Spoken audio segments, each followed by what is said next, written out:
How to see who shared my post on Facebook.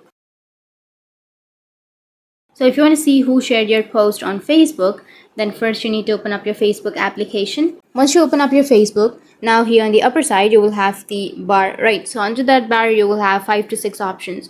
So one is home, and then videos, then friend request, marketplace, notifications, and 3 horizontal lines. So what you need to do is you just need to simply go with the notifications option, which is on the upper right.